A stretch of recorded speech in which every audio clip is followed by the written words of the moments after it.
கொஞ்சம் சும்மா இருக்கீங்களா? எப்ப பணத்தை தனித்தனியா பிரிச்சு வச்சிருக்க? அப்பா, நம்ம போட்ட யூனிட்ல போசனும் சிவராமாமா வேலை பார்த்தாங்க இல்லையா, அவங்களுக்குள்ள சம்பளத்தை தனியா பிரிச்சு வச்சிருக்கேன். அது போக 2 பேரும் ஒர்க்கிங் பார்ட்னரா இருந்தாங்க இல்லையா, அவங்களுக்குள்ள ஷேரிங் தனியா பிரிச்சு வச்சிருக்கேன். விஜய், சிவராமாமா, இது உங்க சம்பளம், இது உங்க ஷேர். நீங்களும் உங்க கையால கொடுக்கலாம். நல்லா சாமி கும்பிட்டு வாங்கிக்க. இதெல்லாம் கணவரோட நினைச்சு பார்க்கல. ஆமா மாப்பிளே, நான் 10 ரூபா நோட்டுக்கு மேல பார்த்தே இல்லை மாப்பிளே. இந்த அமாவாசை பயிலுக்கு வந்து வாழ பாத்தியா? என் உடம்பெல்லாம் எரியுதுடா. தகுதியே இல்லாத பசங்களுக்கு எல்லாம் எவ்வளவு கிடைக்குது பாரு. இதே மாதிரி பங்கு படத்தை இதே ஹால்ல வச்சு பிரிச்சு இந்த கோபி போஸ் வகைரகளை எல்லாம் பார்த்து ஒரு எக்கால சிரிப்பு சிரிக்கலாம்னு நினைச்சேன். ஓராசி பட்டாசு கடை வெடிச்சு என் கனவெல்லாம் கருகி போச்சு. டேய், எல்லாத்துக்கும் காரணம் நீதானடா. பாத்தீங்களா நீ, வீட்டுல இருக்கிற சின்ன பசங்க எல்லாம் சேர்ந்து வியாபாரம் தொடங்கி லாபம் சம்பாதிச்சு பங்கு போட்டுக்கிட்டு இருக்காங்க. என் வீட்டுக்காரன் தான் இருக்காரு, இருக்கிற பணத்தை எல்லாம் கொண்டு போய் வெடிக்கடையில போட்டு எரிச்சிட்டு வந்து உட்கார்ந்துட்டு இருக்காரு. என் வீட்டுல மட்டும் என்ன வாழ்து? சப்பாத்தி மாவு பேசுறதுக்கும் துணி துவைக்கிறதுக்கும் தான் லாய்க்கு, ஒண்ணுத்துக்கும் உருப்படாது. விஜய்,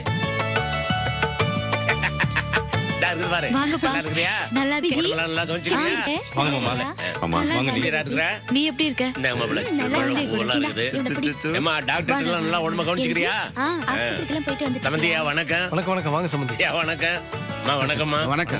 எல்லாரையும் ஒரே இடத்துல பார்த்து ரொம்ப சந்தோஷம். ஏதாவது குறுக்கிடுறா மேச மேல பணத்தெல்லாம் வச்சு பேசிட்டு இருக்கியா? வரவு செலவு கணக்கா? அதை ஏன் கேக்குறீங்க? கொள்ளையடிச்ச பணத்தை கும்பலா வச்சு பங்கு பிரிக்கிற மாதிரி கூறு கட்டி வச்சிருக்காங்க. அப்படித்தானே இருக்கு இங்க இருக்க கும்பல்லாம். கூறு கட்டவன வாயை முடி சும்மா பரா கோபி, பணங்கிறது லட்சுமி மாதிரி, அது எங்க வைக்கணுமோ அங்கதான் வைக்கணும். மாப்பிள்ள, இப்படி எல்லாம் வைக்க கூடாது. கொஞ்சம் சும்மா இருக்கீங்களா? வந்திருக்காங்களே மாமா, புதுசா யூனிட் ஒண்ணு ஆரம்பிச்சோம் இல்லையா, அது நல்ல விதமா போய் தொழில நல்ல லாபம் வந்திருக்கு. அத வேலை பார்த்தவங்க பிரிச்சு கொடுத்துட்டு இருந்தேன். ரொம்ப சந்தோஷம். சிவராமாமாக்கு இப்பதான் பணத்தை கொடுத்தேன். போசனுக்கு கொடுக்க போகும்போது யாரு கரெக்டா வரணுமோ அவங்களே வந்தாங்க. சொல்றீங்களா?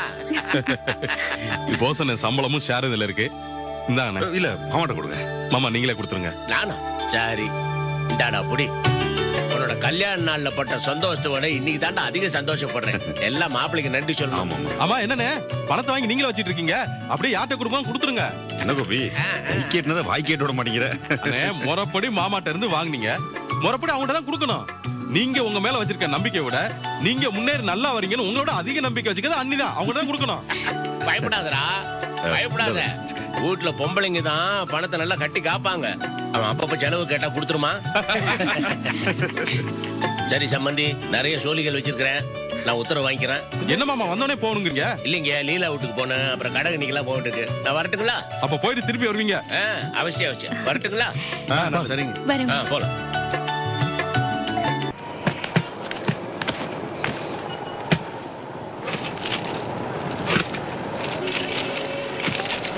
செல்வம், ராமநாதன் போன் பண்ணாரா? பண்ணாருன்னு. அது ஏதோ இன்னைக்கு லாரி அனுப்ப வசதிப்படாதான், நாளைக்கு வரைக்கும் பொறுமையா இருக்கான்றாரு. என்னடா இப்படி பண்ணிட்டு இருக்காரு? நம்ம சரக்கு போய் சேர வேண்டாம், தொடர்ந்து இவர் லாரியில தான் அனுப்பிச்சிட்டு இருக்கோம். போன வாரமா இதே மாதிரி தான் பண்ணாரு. நான் கூட கொஞ்சம் கோவமா தானே பேசினேன். அது ஏதோ வழக்கமா அனுப்புற லாரி ஆந்திரா போயிருக்கான், இன்னும் வரலையா. இப்ப இருக்கிற லாரியில ஏதோ மேஜர் ரிப்பேர் இருக்கு, நீங்க எடுத்துட்டு போனீங்கன்னா ஆக்சிடென்ட் ஆகிறது கூட வாய்ப்பு இருக்கு அப்படிங்கிறாரு. வேற எந்த கம்பெனிக்காவது மாத்திர வேண்டியதான். அதெல்லாம் வேலைக்கு ஆகுதுன்னு. இவரை நம்ம மாத்தின 3வது ஆளு. மத்தவங்க மட்டும் ஒழுங்காவா இருக்கான், இருக்கிறதுல இவரே பெட்டர்.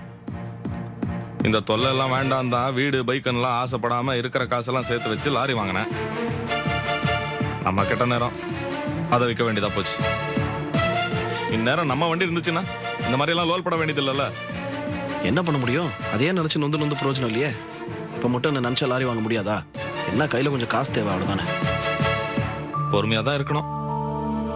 வட்டிக்கு பணம் வாங்க வேண்டாம்னு பாக்குறேன். வட்டிக்கெல்லாம் வாங்க வேணானே, வேற வழி இருக்கு. என்ன? சமீபத்துல நம்ம கோபியை பார்த்தேன். அவர் பிசினஸ் ரொம்ப நல்லா போயிட்டு இருக்கான். அதுல வர காசை எங்கேயாவது பிரயோஜனமா இன்வெஸ்ட் பண்ணணும்னு யோசிச்சுட்டு இருக்காரா. என்ன பண்றதுன்னு புரியலையா. எனக்கு ஒரு யோசனை, நாம ஏன் அவர்கிட்ட இருந்து காசை வாங்கிட்டு அவரை ஒரு பார்ட்னரா சேர்த்துக்கிட்டு நம்ம ஒரு லாரி வாங்க கூடாது? செல்வம், இந்த மாதிரி யோசனை எப்பவும் வரவே கூடாதுடா. ஏன்னு எப்படி சொல்றீங்க? இத பாரு, எந்த காலத்திலயும் சொந்தக்காரங்களை பிசினஸ் பார்ட்னர்ஸா சேர்த்துக்கவே கூடாது. தேவையில்லாத தலைவலிடா. அதை தொட்டு தொட்டு 1000 பிரச்சனை வரும். அப்புறம் ஏன்டா இப்படி பண்ணோன்னு நாமளே நொந்துக்கிற மாதிரி ஆயிடும். இப்ப இந்த கோபி போஸோட சேர்ந்து பண்ணிட்டு இருக்கிறத என்ன கேட்டா எனக்கு பிடிக்கவே இல்லை. ஏதோ ஆரோ கோளாறுல பண்றாரு. இன்னும் கொஞ்ச நாள்ல பாரு, ஏன்டா இந்த தொல்லை இழுத்து போட்டுக்கிட்டோன்னு கோபியா வருத்தப்பட போறாரு. அப்படியே நினைக்கணும் நம்ம. ஆமாண்டா, நிச்சயமா சரியா வராது. இதெல்லாம் நாம சொல்லக்கூடாது. கொஞ்ச நாள்ல அவங்களா பட்டு தெரிஞ்சுக்கிட்டோம். சரி, எனக்கு கொஞ்சம் வேலை இருக்கு, நான் வெளில போயிட்டு வந்துடுறேன்.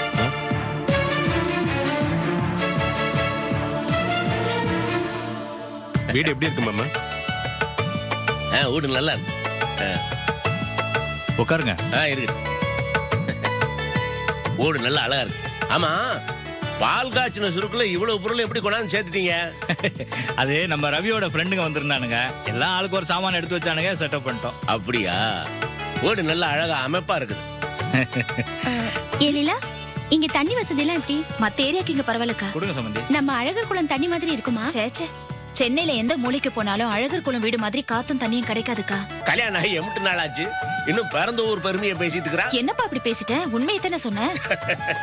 உண்மையா இருக்கலாமா? ஆனா எப்ப இங்க வந்துட்டியா, இங்க இருக்கிற நல்ல விஷயங்களை பத்தி பேசினேன். பிறந்த வீட்டு பத்தியே பேசிக்கிட்டு இருந்தீங்கன்னா மனசுல ஏக்கம் தான் மிஞ்சி. அப்படி சொல்லுங்க மாமா. சென்னையில தண்ணி வசதியோட வீடு கிடைக்கிறதே கஷ்டம். இதுல அழகர் குளத்து வீடு மாதிரி வேணா எங்க போறது? வாங்க போஸ். என்ன மாமா இது? எதுக்கு இவ்வளவு வாங்கிட்டு வந்தீங்க? யார் சாப்பிடுறது? யாரு சாப்பிடுறதா? இதுக்கு நான் சம்பளத்துக்கு ஆள் பிடிக்க முடியும்? நீ, ரவி, லீலா, அம்மா எல்லாரும் உட்காந்து சாப்பிடுங்க. இந்த அப்படி முதல்ல. உங்க பழைய கூட மாறவே இல்ல மாமா. இப்படியே கணக்கு வழக்கு இல்லாம வாங்கிட்டு வருது. எவ்வளவு காசு இருந்தாலும் கண்ட்ரோலா இருக்கணும் மாமா. ஏன் லீலா, உனக்கு கல்யாணம் ஆகி எவ்வளவு நாள் ஆச்சு? தாய் மாமா என்ற முதல்ல ஏதாவது செஞ்சிருக்கனா? இப்ப என்ன பெருசா செஞ்சுட்டேன்? இங்க பாரு, 2 ஆப்பிள், கொஞ்சம் பூ, கொஞ்சம் ஸ்வீட் இருக்கு. இத போய் நம்ம பெருசா பேசிக்கிட்டு இருக்க. ஐயோ, அதுக்கு இல்ல மாமா. லீலா, இதுக்கு முன்னாடி உன் மாமே பணம் காசு இல்லாம இருக்கலாம். மத்தபடி மனசளவுல கோடீஸ்வரன் தான், கல்யாணம் கிடையாது. அப்படி இருந்ததுல தப்பு இல்ல. ஆனா இனிமே இப்படி ஓட்டகையா இருக்க கூடாது. ஏன்னா ஒரு பொம்பளை பிள்ளை பெத்து வச்சிருக்க பாரு. பொண்ணை பெத்தா என்ன? பெத்தா என்னவா? பொம்பளை பிள்ளைய பெத்தா எப்படி சிக்கனமா இருக்கணுங்கிறத உங்க மாமாவை பார்த்து தெரிஞ்சுக்க. ஆமா, உங்க மாமாட்ட கத்துக்க வேண்டியது நிறைய இருக்கு. சரிங்க, நான் இனிமே மாமாட்ட கத்துக்கிறேன். சரி சரி, இந்த பேச்செல்லாம் இருக்கட்டும். லீலாக்கு மாசம் ஆயிடுச்சு இல்லீங்களா? சீமந்தம் பண்றத பத்தி பேசினா நல்லா இருக்கும். பாத்தீங்களா, இதுக்கு தான் வீட்டுல பொறுப்பா ஒரு பொம்பளை இருக்கணுங்கிறது. நாம ஆம்பளைங்க அனாவசியமா என்னெல்லாம் பேசிக்கிட்டு இருந்தேன். பாருங்க, பொறுப்பா கேட்டாங்க பாத்தீங்களா? நான் கூட மறந்துட்டேன். எப்போ வச்சுக்கலாம் என்னங்கறத நீங்க தான் சொல்லு. பஞ்சாங்கத்தை கொண்டாங்க பாத்துருவோம். நான் பஞ்சாங்கத்தை ஏற்கனவே பார்த்து வச்சிருக்கேன். வர்ற 27ஆம் தேதி நாள் நல்லா இருக்கு. உங்களுக்கு எப்படி தோதுன்னு சொன்னீங்கன்னா முடிச்சிடலாம். தோதுனுங்க தோது, இதை விட என்ன முக்கியம், அன்னைக்கே வச்சிருவோம். அப்புறம் இன்னொரு விஷயம், சீமந்தம் முடிஞ்ச கையோட லீலாவை அழகர் குளம் கூட்டு போயிரு. மாமா, ஒரு விஷயம், வளகாப்ப முடிஞ்ச லீலாவை கூட்டிட்டு போயிட்டு ஒரு 2 நாள் கழிச்சு கொண்டு வந்து விட்டுடுங்க. என்ன இப்படி சொல்றீங்க? தலைப்பிரசவம் எங்க வீட்டுல தானே நடக்கணும். இல்ல, இங்க டாக்டர்கிட்ட காமிச்சிட்டு இருக்கோம். 2-3 நாளைக்கு ஒருக்கா செக்கப்புக்கு போறோம். அழகர் குளம் போனா வர முடியாது இல்ல. அப்படியே அழகர் குளத்துல இருந்து வந்து போனாலும் சிரமமா இருக்கும். அதெல்லாம் ஒண்ணும் இல்லைங்க. அழகர் குளத்தில் நல்லா டாக்டர்லாம் இருக்காங்க, கவனிச்சுக்கலாம். இல்ல, இங்க ஒரே டாக்டர்கிட்ட ட்ரீட்மெண்ட் பண்ணிட்டு இருக்கோம். வேற யார்ட்டையாவது காமிச்சு ஒண்ணு கிடக்க ஒண்ணு ஏதாவது ஆயிடுச்சுன்னா. அப்படிங்கிறீங்களா? சரி, உங்க இஷ்டப்படியே செய்யுங்க. அப்ப நான் கிளம்புறேங்க. கனகனிக்கு போயிட்டு ஊர்ல பாவம் பவானி தனியா இருக்குது, ராவுக்குள்ள போய் சேரணும். வரட்டுங்களா? போயிட்டு வரேம்மா. அம்மா போயிட்டு வரேன். இல்ல, உடம்ப கவனிச்சுக்குமா. டாக்டர் போய் டானிக் எல்லாம் ஒழுங்கா சாப்பிடுனா. சரிம்மா. இல்ல, வரேம்மா. இந்த தனம் போயிட்டு வரேங்க. வாங்க.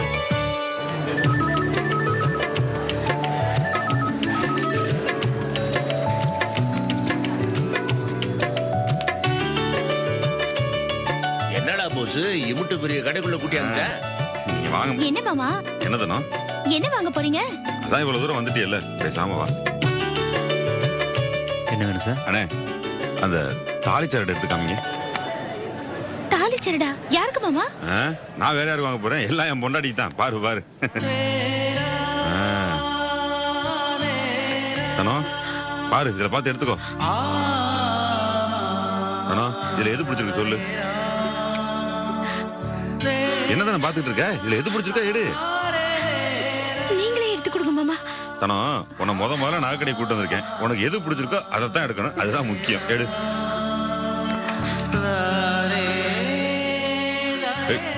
தனோ, இது நல்லா இருக்குல்ல? மாமா, இதெல்லாம் கனவா நிஜமானு தெரியல. எல்லாம் நெசந்தான். நீ அடிக்கடி ஆண்டவங்கிட்ட வேண்டிக்கு இல்ல, ஆண்டவா எனக்கு சந்தோஷத்தை கொடு, சந்தோஷத்தை கொடுன்னு. ஆண்டவன் தீர்மானிச்சுட்டான், தானே இனிமே சந்தோஷமா தான் இருக்கணும். என்னதனோ, இதுக்கே கண்காலிக்கிட்ட? இன்னும் 4-5 வருஷம் கழிச்சு நான் கை நிறைய சம்பாதிக்க போறேன். அப்போ உனக்கு ஒட்டியான வாங்கி தரேன். ஆனா தனோ, இடுப்பை இதே அளவுல வச்சுக்க. அண்ணே, இந்த பாக்ஸ் எடுங்க.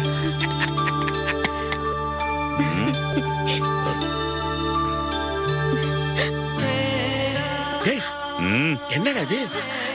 போட்டுக்கங்க. இதெல்லாம் எனக்கு எதுக்குடா டேய்? போட்டுக்கங்க. எவ்வளவு பணம் அந்த கிழவனுக்கு எதுக்குடா இது? ஏய், கழட்டு. அதான் கரெக்டா வர மாட்டேங்குதே. போட்டுக்கங்க. எனக்கு நீங்க எவ்வளவு பண்ணிருக்கீங்க. இதெல்லாம் ரொம்ப சாதாரணம். குண்டுமணி நகை சேர்த்து 4 பொண்ணை கரை சேர்த்திருக்கீங்க. உங்களுக்கு நான் இருக்கேன்.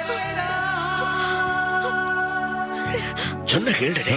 சார் என்ன சார் நீங்க உங்க மகன் பிரியமா வாங்கி தர வாங்கி போட்டுக்க வேண்டியதானே?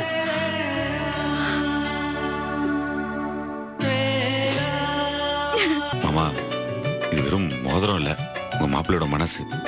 இதை நீங்க எப்பவுமே கழட்டக்கூடாது. கழட்ட மாட்டேன்டா. சரி, இவ்வளவு தூரம் வந்துட்டு சரவை பார்க்க போனா நல்லா இருக்காது. நான் போயிட்டு வந்துடுறேன்னா? சரி மாமா. அப்புறம் நான் சரோ குழந்தைக்கு துணி எடுத்து தரேன். அதை நீங்க கொடுத்தா சொல்லி கொடுத்துருங்க. நீ எடுத்த உடைய நான் கொடுத்த மாதிரி கொடுக்கணுமா? சரி தானே, போங்க சீக்கிரம். விஜய் சமைச்சு வச்சு காத்துக்கிட்டு இருப்பா. போங்க. வெட்டி ஒலி இனி வரும் திங்கள்.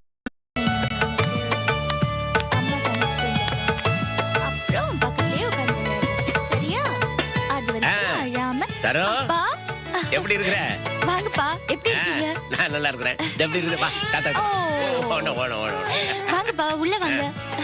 என்னடா தாத்தா கிட்ட போக மாட்டியா? நீங்க வாங்கப்பா. அத்தை வணக்கம்மா. வாங்க.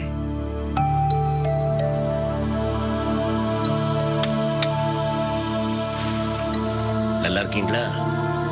என்னமோ இருக்கேன். மாப்பிள்ளை செல்வம் தம்பி எல்லாம் கடைக்கு போயிருக்காங்களோ? ஆமாப்பா, கடைக்கு போயிருக்காங்க. சரோ, குழந்தைக்கு இந்த சட்டையை போட்டு வாங்க. என்னப்பா திடுதுப்புன்னு குழந்தைக்கு துணியெல்லாம் வாங்கிட்டு வந்திருக்கீங்க? அதுல ஒரு விசேஷம் இருக்குது.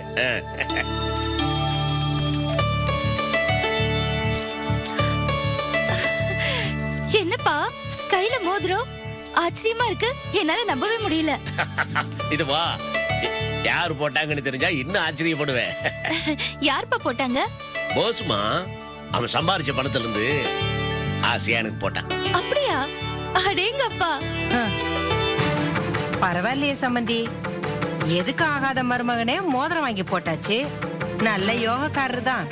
5 பொண்ணை பெற்றிருக்கீங்க. விரலுக்கு ஒரு மோதிரம்னாலும் 5 போடுறதுக்கு 5 மாப்பிள்ளைங்க. அழகர் குலத்துல அப்ராணியா பிறந்தாலும் நல்ல யோகத்துலதான் பிறந்திருக்கீங்க.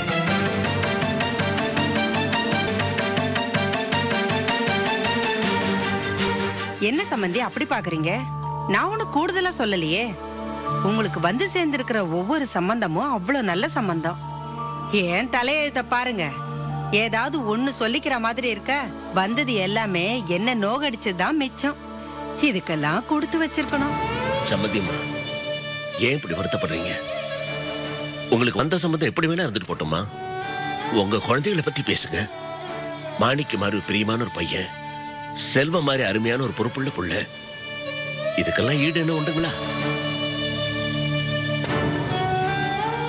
தங்கமான 2 ஆம்பளை பசங்க. நிர்மலா பொண்ணுக்கு கண்ணறிஞ்ச ஒரு படிச்ச மாப்பிள்ளை. அந்த மாப்பிள்ளையோட சீக்கிரமா அது அமெரிக்கா வேற போக போகுது. எனக்கு புரியுதுமா. செல்வன் தம்பியை பார்க்கும்போது உங்க மனசு சங்கடப்படத்தான் செய்ய. என் மனசுல பட்டது ஒண்ணு சொல்லிட்டுமா. செல்வன் தம்பிக்கு இன்னொரு கல்யாணத்தை பண்ணி வச்சிருவோமா? ஆமாமா, தப்பு பண்ணது அந்த பொண்ணு, தண்டனை நம்ம தம்பிக்கா. இதுக்கு முன்ன நடந்த கல்யாணத்தை ஒரு திருஷ்டி பரிகாரம் மாதிரி நினைச்சுக்குவோம். என்னப்பா சொல்றீங்க? ஆமா சரோ, நான் 5 பொண்ணுகளை பெற்றுவேன். செல்வத்தை இந்த நிலைமையில பார்க்கும்போது ஒரு தாயோட மனசு என்ன பாடுபண்ணு எனக்கு புரியுதுமா. செல்வம் வாழ்க்கைய வீணா போக விடக்கூடாது. மறுபடியும் அதுக்கு வாழ்க்கையில சந்தோஷத்தை நம்ம உண்டு பண்ணணும். செல்வத்தை போறப்ப வர்றப்பெல்லாம் பார்க்கும்போது என் மனசு ரொம்ப துடிச்சு போகுது. அவனை அப்படியே விட்டுறக்கூடாது. எனக்கு புரியுதுமா. அம்மா, குழந்தைங்க சந்தோஷமா இருந்தாதான் பெத்தவங்க சாப்பிடுறது உடம்புல ஒட்டும். உங்க சங்கடம் எனக்கு புரியுதுமா. நீங்க ஏன் கவலைப்படுறீங்க? செல்வன் தம்பிக்கு பொருத்தமான ஒரு பொண்ணை பாக்குறதுக்கு நானாச்சு. இதை எடுத்து வச்சுக்க, நான் வரட்டுமா? ஏன்பா இப்பதானே வந்தீங்க, சாப்பிட்டுட்டு போலாமே. அது இல்லம்மா, நான் ஏற்கனவே சாப்பிட்டாச்சு. இது பேசின வேலையில ஒரு நல்ல காரியம் நடக்கட்டும். இங்க வந்து சாப்பிடுறேன். வரட்டுமா? வரமா? சரிங்க ராஜா, வரட்டுமா? வா, நம்ம தாத்தா டாடா சொல்லலாமா?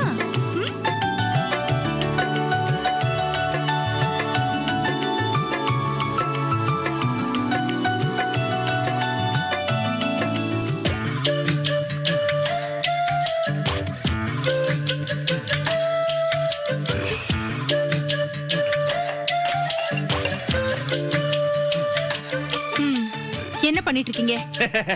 அது வேற ஒண்ணும் இல்ல ராஜகண்ணு.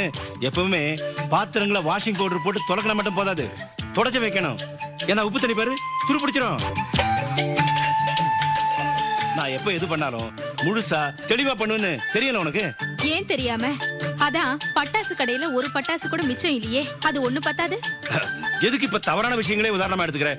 எப்பவுமே பெட்டர் சைடு பாரு. ஒண்ணும் பார்க்க வேண்டாம். எத்தனை நாளைக்கு தான் இப்படி வெட்டியா பொழுது போக்கிட்டு இருக்க போறீங்க? பேசாம கோபியோட சேர்ந்து பிசினஸ் பண்ணிர கூடாது? எல்லாம் சரிதான், ஆனா ஆரம்பத்துல இருந்து அவன் கூட பிசினஸ் பண்ணலாம்னா கொஞ்சம் யோசனையா தான் இருக்கு. என்ன யோசனை? இங்க பாருங்க, கோபி இப்ப ஏதோ பெரிய லெவல்ல பிசினஸ் பண்ணணும்னு சொல்லிட்டு இருக்காரு. பேசாம அவர் கூட சேர்ந்து பிசினஸ் பண்ணுங்க. எத்தனை நாளைக்கு தான் இப்படி வண்டி ஓட்டிட்டு இருக்கிறது? கோபி கூட சேரலாங்கறியா? யோசிக்க வேணாமா? உங்க லட்சுமணன் மாமா மாதிரி விளங்காதவர் கூட சேர்றதுக்கு தான் யோசிக்கணும்.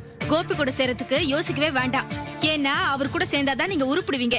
ஓகே, நீ என் பெட்டர் ஆஃப் நீயே சொல்லிட்ட. அப்புறம் என்ன, கோபி கிட்ட பேசிடுவோம். முதல்ல போய் அதை செய்யுங்க. வெட்டி ஒலி இனி வரும் திங்கள் முதல் பகல் 12:30 முதல் 1:30 வரை 1 மணி நேரம் உங்கள் சன் டிவியில் காண தவறாதீர்கள். கோபி, என்ன ஏதோ பெரிய ரேஞ்சில பிசினஸ் பண்ண போறியா? ஏஜென்சி நியூஸ் வந்தது, உண்மையா? யார் சொன்னா? இல்ல பச்சி சொல்லுச்சு. உண்மைதான். ஏண்டா எங்களையெல்லாம் அதை சேர்த்துக்க மாட்டியா? இவ்வளவு வளர்ந்துட்ட, ஆனா புத்திசாலிங்களை மதிக்கிறத நீ எப்பதான் கத்துக்க போற? இல்ல தெரியாம தான் கேக்குறேன். 3ஆம் கிளாஸ் வரைக்கும் படிச்ச ஆளை தான் சேர்த்துக்கியா? எழுத்தெடுத்தா கையெழுத்து போடுறான் போஸ், அவனெல்லாம் பாட்டெல்லாம் சேர்த்துக்கிறேன். இப்ப எதுக்கு அவரை பத்தி பேசிட்டு இருக்கீங்க? உங்களுக்கு என்ன வேணுமோ அதை பத்தி மட்டும் பேசுங்க. இப்ப என்ன, உங்களையும் இந்த தொழில சேர்த்துக்கணுமா? அதேதான், என் விருப்பம் மட்டும் இல்ல, மேலெடுத்த உத்தரவும் கூட. என்ன, ஏற்கனவே ஒரு தடவை சொல்லாம கொள்ளாம ஒரு ஆர்டர் எடுத்து வந்து நீங்களா பார்ட்னர் சொல்லி சேர்ந்துக்கிட்டீங்க. அதுக்கப்புறம் அன்னையில இருந்து இன்னைக்கு வரைக்கும் என்னைக்காவது ஒரு நாள் இந்த தொழிலை பத்தி என்ன ஆச்சு ஏதாச்சும் ஒரு வார்த்தை கேட்டிருப்பீங்களா? உங்களை எப்படி நம்புறது? Yes of course. அப்ப நான் அந்த பட்டாசு பிசினஸ்ல ரொம்ப பிஸியா இருந்தேன், அதனால இதெல்லாம் கான்சென்ட்ரேட் பண்ண முடியல. உனக்கு தான் தெரியுமே, நான் ஒரு பிசினஸ்ல இறங்கிட்டா அப்படியே ஃபயர் ஆடுவேனே. அதான் நல்லா தெரியுமே, ஒரு மாசம் வரைக்கும் மூஞ்சி முறையெல்லாம் காயத்தோட தெரிஞ்சீங்க. இப்ப அந்த பேச்செல்லாம் வேணாம், என்ன சேர்த்துக்கவே மாட்டியா? அண்ணா நான் தெளிவா சொல்றேன் கேட்டுங்க. இப்ப நான் பெரிய லெவல்ல இந்த பிசினஸ் ஆரம்பிக்க போறேன். இப்ப எனக்கு ரொம்ப பணம் தேவைப்படுது. நீங்க பணத்தை கொடுத்து இதுல பார்ட்னர் சேர்ந்துங்க. உங்களை நான் சேர்த்துக்கல, எனக்கு எந்த ஆட்சேபனையும் இல்ல.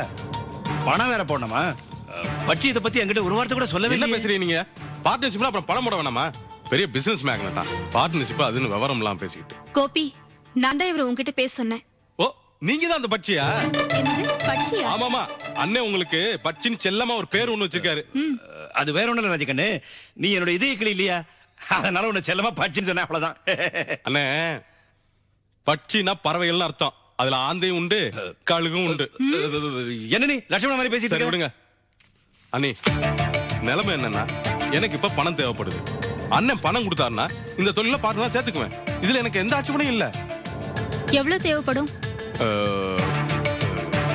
எவ்வளவு பணம் கொடுத்தாலும் அதுக்கு தகுந்த மாதிரி பார்ட்னர்ஷிப் போட்டுக்கலாம். குறைஞ்சது 30 இருந்து 40 ரூபா தேவைப்படும். கோபி, நான் ஆபீஸ்ல லோன் போட்டு எப்படியாவது அந்த பணத்தை கொண்டு வந்து கொடுத்துறேன். தயவு செஞ்சு இவரை உன் கூட சேர்த்துக்கோ. இனிமேலாவது இவர் உருப்புறாரான்னு பாக்கலாம். உண்மையே சொல்லணும்னா, இதுல பார்ட்னர்ஷிப்பா அண்ணனை சேர்க்கணுங்கிறதுக்காக இந்த பணத்தை கேட்கல. நான் ரொம்ப பண கஷ்டத்துல இருக்கேன். இப்ப நீங்க பணத்தை கொடுக்கறது எனக்கு ரொம்ப உதவியா இருக்கும். பணத்தை கொடுங்க, எல்லாமே நல்ல விதமா நடக்கும். சரி, இன்னும் என்ன, மிச்சம் இருக்கிற பாத்திரத்தை வந்து தொடங்க. வந்துட்டேன். ஹலோ பார்ட்னர், நம்ம 2 பேரும் இணைஞ்சு மிரண்டு இந்த வேலையெல்லாம் லட்சுமண மாமாவோட வச்சுக்கோங்க. ஓகே.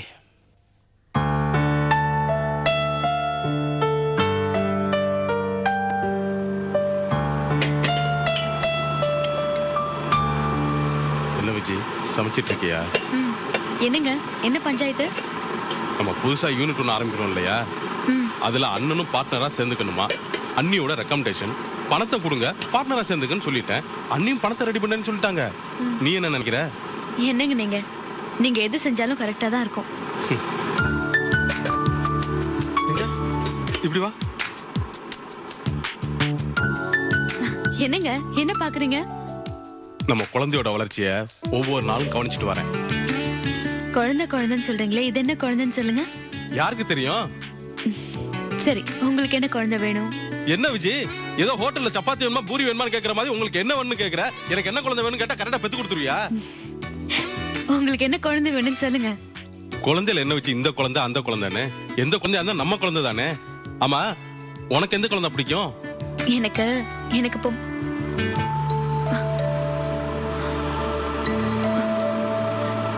ஆம்பளை பிள்ளை தாங்க. ஆம்பளை பிள்ளை அவ்வளவுதானே? அதான் எனக்கும் பிடிக்கும். என்ன குழந்தை பிறகுன்னு பாப்போம்.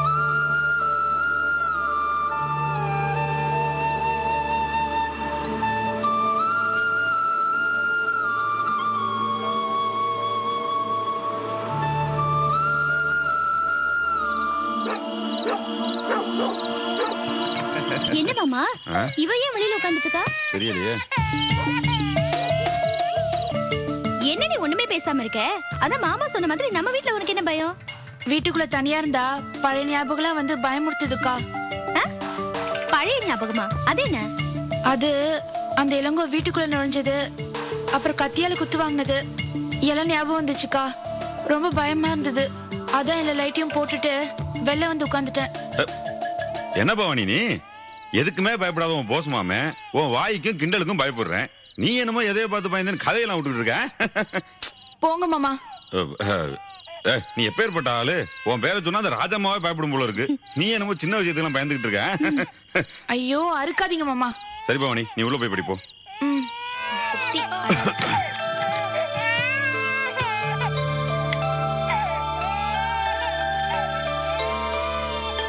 தனோ தனோ என்ன மாமா? இந்த பணத்தை கொண்டு போய் பீரோல வை.